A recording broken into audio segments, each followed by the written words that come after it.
नमस्कार जय हिंद दोस्तों, स्वागत है आप सभी का आपके अपने परिवार अभय स्टॉक में। मैं हूं आप सभी के साथ अभय यादव।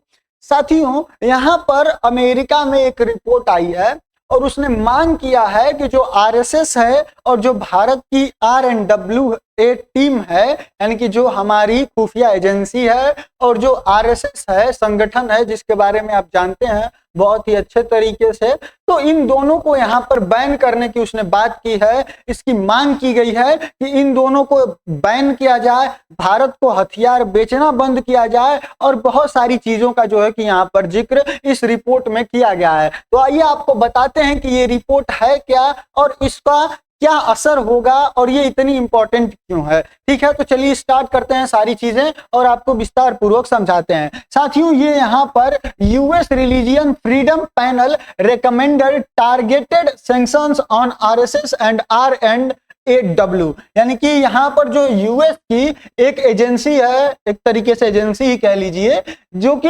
रिलीजियस फ्रीडम के बारे में यानी कि धार्मिक स्वतंत्रता के बारे में लेकर जो है कि वो अपनी रिपोर्ट यहाँ पर निकालती है। साथियों, अमेरिकी सरकार द्वारा यह संबद्ध एक सलाहकार निकाय है, एक इकाई है उनकी, जिसे कि अंतर्राष्ट्रीय धार्मिक स्वतंत्रता पर संयुक्त राज्य जो आयोग है, जिसको कि USCIRF इस संस्था को कहा जाता है, जिसने ये रिपोर्ट पब्लिश की है। तो बेसिकली इसका ठेका यह है, अमेरिका ने इसको ठेका दिया हुआ है कि तुम पूरी दुनिया में पता लगाओ कि किस देश के अंदर धार्मिक स्वतंत्रता है, किस देश के अंदर धार्मिक स्वतंत्रता का हनन हो रहा है, कौन सा देश क्या कर रहा है, और फिर उसके हिसाब से तुम हमको सलाह दो, हमको बताओ कि आगे हमको क्या करना चाहिए। तो ये इस तरीके से जो है कि काम करती है। अब इसने यहाँ पर बताया है अपनी जो इसकी धार्मिक स्वतंत्रता की अपनी जो 2026 की वार्षिक रिपोर्ट जारी की है,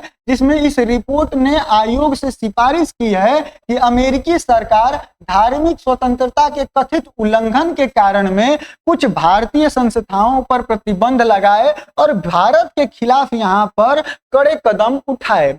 जिनमें पहला है, इसकी जो सिफारिश है वो है कि जो यहाँ पर संयुक्त राज्य अमेरिका का जो में राष्ट्रीय स्वयंसेवक संघ जो आरएसएस है, उसकी संपत्ति को फ्रीज कर दे। यानी कि इसका पहला जो मांग है वो यह है कि जो आरएसएस है, इसकी जितनी भी संपत्ति अमेरिका में है उसको फ्रीज कर दिया जाए। दूसरा, कथित उल्लंघनों से जुड़े व्यक्तियों और संगठनों को लक्षित करके प्रतिबंध लगाया जाए, यानी कि आरएसएस से जितने भी लोग जुड़े हुए हैं उन सबके ऊपर प्रतिबंध लगाया जाए।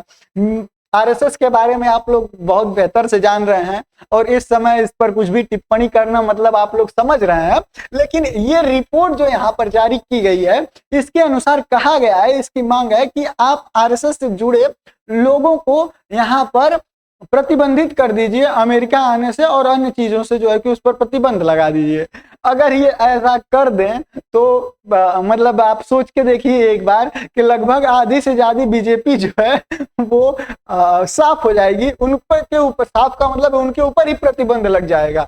तो ये लोग इस तरीके की मांग कर रहे हैं। सबको छोड़िए, एक समय में हमारे जो प्रधानमंत्री हैं, यशस्वी प्रधानमंत्री श्री नरेंद्र दामोदर दास मोदी जी, ये भी इसके प्रचारक रहे हैं, तो इनके ऊपर भी ये फिर से बैन लगाने की बात कर रहा है एक तरीके से। तो जो तीसरा है और चिंताजनक है कि वो खुफिया एजेंसी जो हमारी है RNWA, इसके खिलाफ प्रतिबंधों पर विचार करने के लिए कह रहा है, यानी कि RNAW को जो है कि यहाँ पर प्रतिबंधित करने की बात कर रहा है।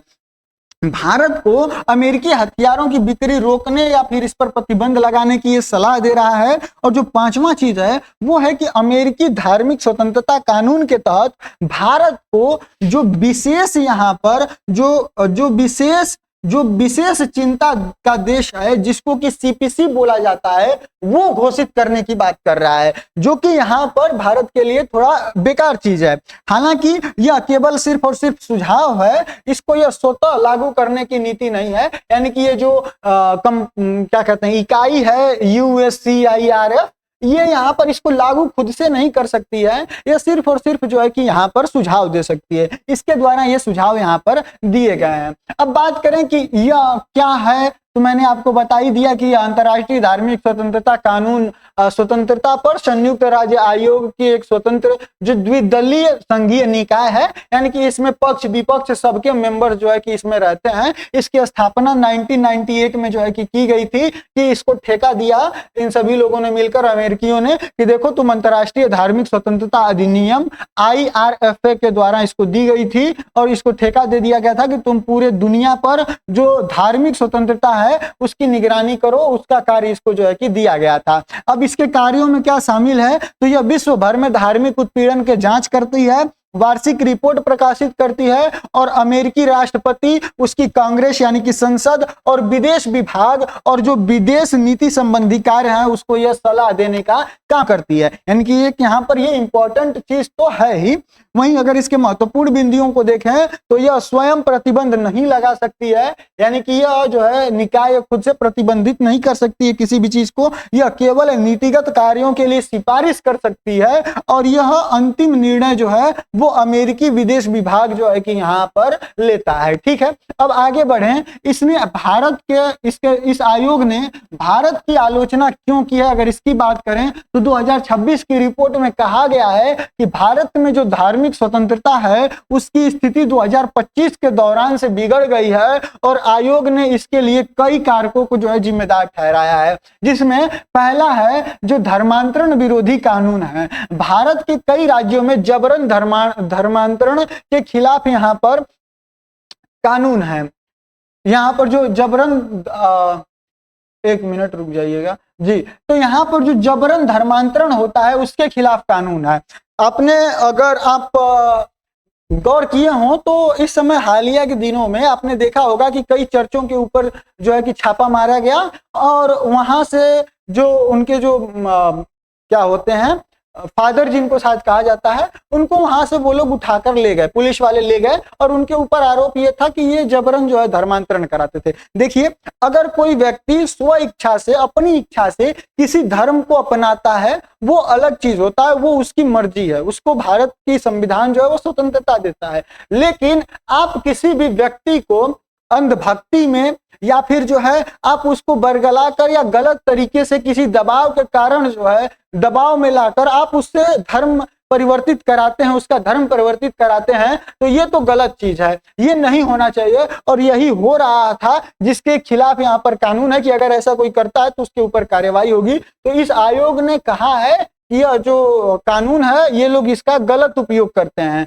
इन्होंने कहा कि इन कानून का अक्सर ईसाई मशीनरियों और मुसलमानों के खिलाफ यहाँ पर इस्तेमाल किया जाता है, यानी कि इसको जो है कि जानबूझकर ईसाइयों और मुसलमानों के खिलाफ यहाँ पर इस्तेमाल किया जाता है। वहीं लोगों का जबरन धर्मांतरण के आरोप में गिरफ्तार किया जाता है और रिपोर्ट में कहा गया है कि ऐसे कानूनों के तहत सैकड़ों गिरफ्तारियां हुई हैं। साथियों, मैंने भी देखा है अपने यहाँ, मतलब बहुत ज्यादा लोग जो हैं वो चर्च की तरफ यहाँ पर बहुत ज्यादा लोग जाना स्टार्ट कर दिए थे।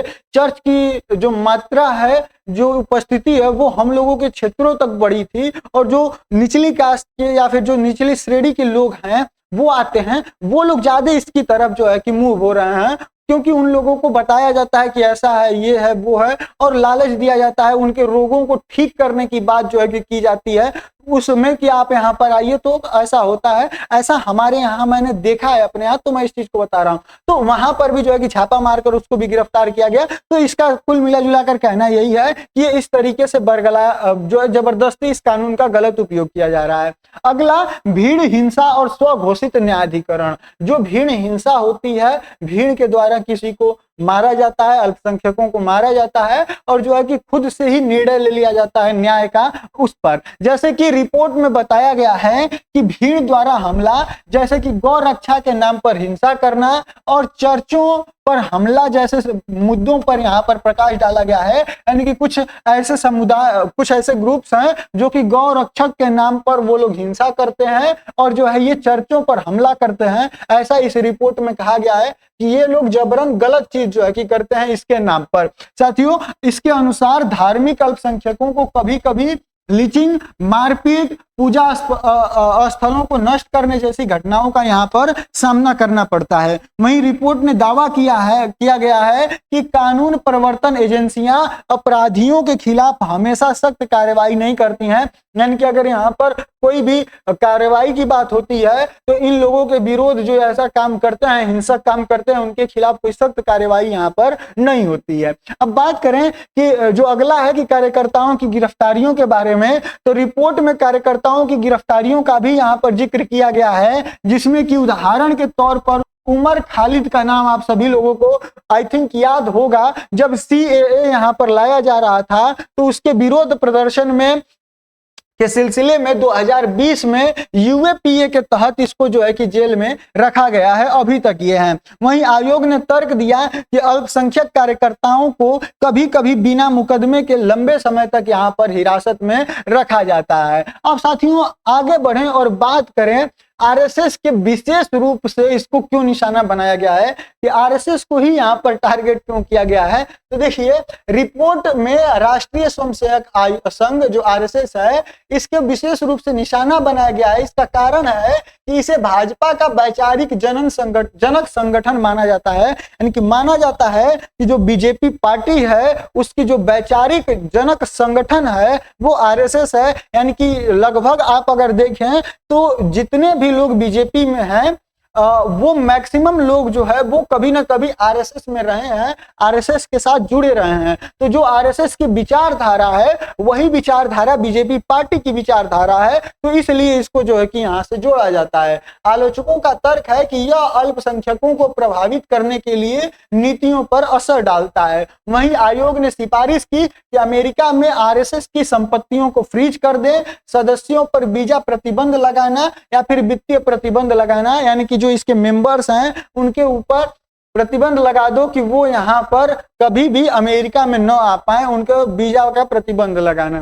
तो भैया ऐसे तो तुम पता चलेगा कि हम लोगों की जो इस समय केंद्र में पार्टी है बीजेपी, उसके आधे मंत्रियों को ही साफ कर दोगे प्रतिबंध लगा के, वो अमेरिका जा ही नहीं पाएंगे। तुम लोगों से कोऑर्डिनेट कैसे होगा, दिक्कत वाली बात हो जाएगी।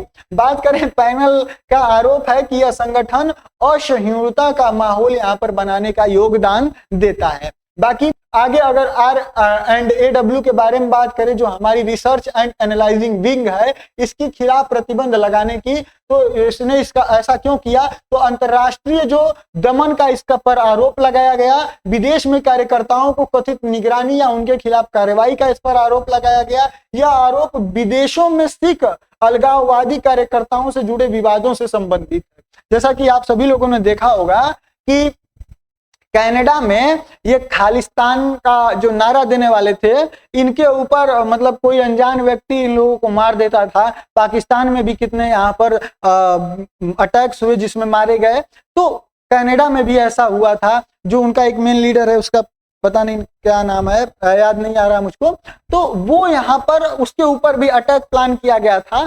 तो इन सारी चीजों का जिम्मेदार ये जो है कि R&W को बताता है। तो ये कहना है इसका कि ये सिख जो अलगाववादी हैं इनके ऊपर ये अत्याचार जो है कि कर रहा है। ठीक है, बाकी अमेरिका द्वारा हथियारों की बिक्री पर रोक लगाने की सिफारिश ये क्यों कर रहा है, तो इसके रिपोर्ट में अमेरिकी शस्त्र निर्यात नियंत्रण अधिनियम की धारा 6 का ये कह रहा है कि आप धारा 6 का यहाँ पर उपयोग करके जो भारत को आप हथियार बेच रहे हैं उसको रोक दीजिए। लेकिन इसको कौन बताए कि अमेरिका खुद चाहता है कि अमेरिका से भारत हथियार खरीदे।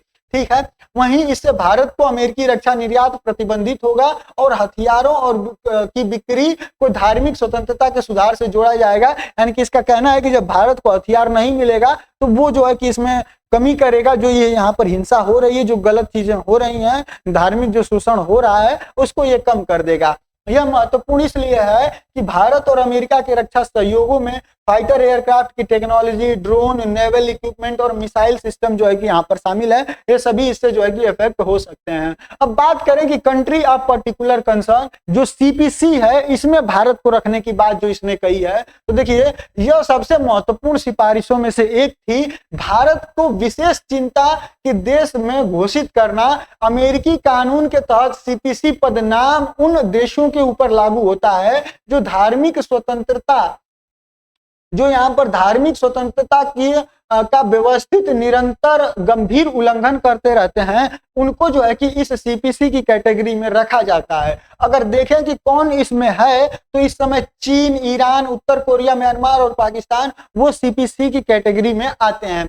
साथियों, अगर ये होता है, भारत इसमें जाता है, तो यहाँ पर भारत के ऊपर इकोनॉमिक सैंक्शन लग सकते हैं, यहाँ पर जो आर्म रिस्ट्रिक्शन है वो लग सकती है, और जो डिप्लोमेटिक प्रेशर है वो भारत के ऊपर यहाँ पर बन सकता है। लेकिन अगेन यह जो है सिर्फ और सिर्फ यह कभी मतलब दूर दूर तक इसके होने की संभावना जो है कि यहाँ पर नहीं है। अब साथियों, अगर आप देखें इसके बाद जो है भारत ने यहाँ पर निकलकर बढ़िया तरीके से बाहर आए, भारत के जो यहाँ पर विदेश मंत्रालय वो बाहर आता है और इस चीज का पूरा बढ़िया तरीके से जवाब देता है और कहता है कि भारत में ऐसा कुछ भी नहीं है, जो ये चीजें ये लोग कर रहे हैं। देखिए, ये जो रिपोर्ट्स लेके आते हैं ना, ये लोग सिर्फ और सिर्फ यहाँ पर किसी माना जाता है ऐसा कि कोई भी सर्वे करने वाली कंपनी है उसका सर्वे उठा लिए, या फिर 3-4 एक्टिविस्ट जो हैं वो बोल दिए कि भारत में इस तरीके की चीजें हो रही हैं, ये सिर्फ उसी को बेस मानकर और उसी के ऊपर अपनी रिपोर्ट लाकर दे देते हैं। तो इसका भारत की विदेश मंत्रालय इसका कहना है कि देखिए, हम अपने यहाँ किसी भी प्रकार की कोई भी दिक्कत नहीं करते हैं, ना हमारे यहाँ इस तरीके की कोई भी दिक्कत है, और अगर आपको देखना ही है तो आप अपने अंदर झांक कर देखिए, जो आप भारतीयों के साथ वहां पर कर रहे हैं, अमेरिका के अंदर जो भेदभाव हो रहा है भारतीयों के साथ, उस चीज पर ध्यान केंद्रित करिए। और यह हमारा, देखिए, जो भी धार्मिक मामले होते हैं यह इंटरनल होता है, यह आपकी संप्रभुता का सवाल है। अगर किसी देश के ऊपर कोई अन्य देश इस चीज के ऊपर इंटरफेयर कर रहा है तो कुल मिलाजुलाकर यहाँ पर जो हमारे विदेश मंत्रालय के प्रवक्ता हैं उन्होंने भी यहाँ पर बढ़िया तरीके से इनको जवाब दिया। बाकी आप लोगों की अपनी क्या राय है इस मुद्दे के ऊपर कमेंट सेक्शन में जरूर बताइएगा। बाकी हम मिलेंगे अगली वीडियो में किसी अन्य टॉपिक के साथ, तब तक के लिए जय हिंद, जय भारत।